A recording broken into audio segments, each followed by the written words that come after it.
Hello, cherry viewers. Welcome back to Sandy Home Recipe.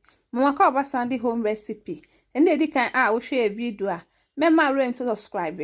Now I share. Now I like it. Remember notification bell no. Say the video be better on Sabeka. To my returning subscribers, thank you so much for your support. May the good Lord bless you all. In the version say be minced meat sauce. A sauce to be a de pa and easy to make. Ubetimi de pasta and I said ubetimi da ye lasagna. All ingredients are written in the description box below. Yes, started. Your tomato sauce, your minced meat, your sedano, your chopped onion. What the oil, a begu saucepan esi jasum. Edra now with the chopped sedano, any chopped onion egumu. Watch mo kakra and sani atuaso.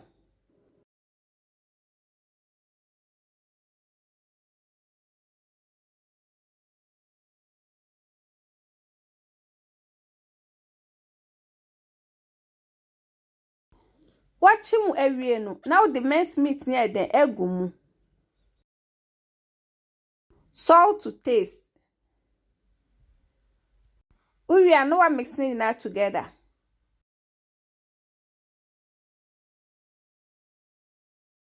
Obeko suwe nunum kwesta my baby 1-1.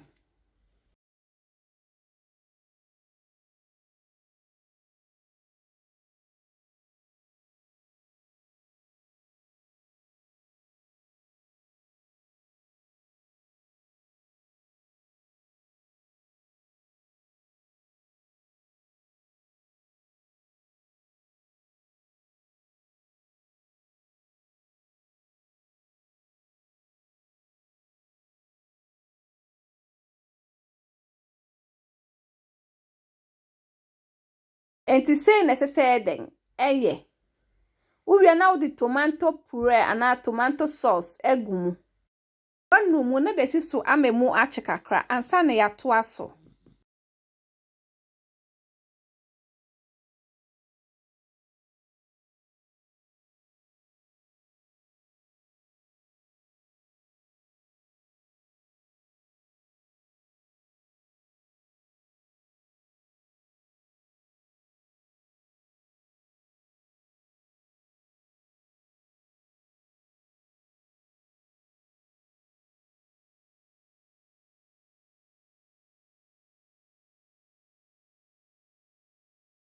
Achimu ewie now the nsue den egumu.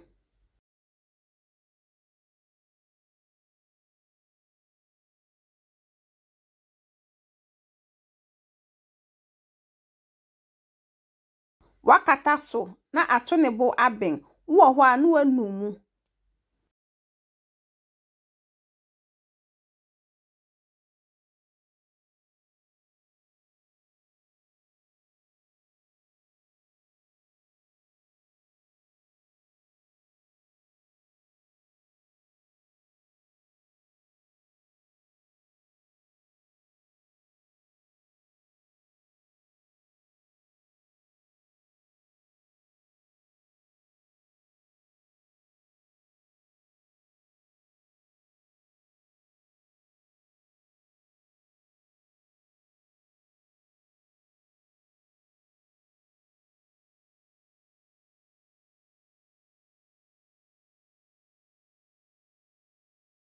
Tembia ese unumu said the asieden enshi.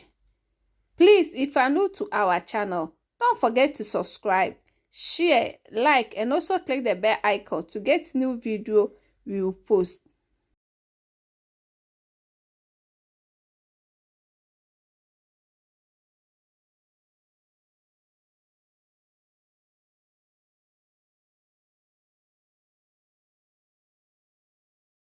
Akakra na aye ready.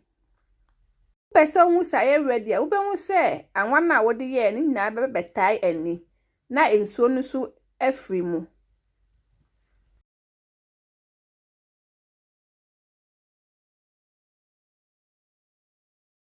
Aye ready na watwe na wakote agugu a ube store den ewo mu.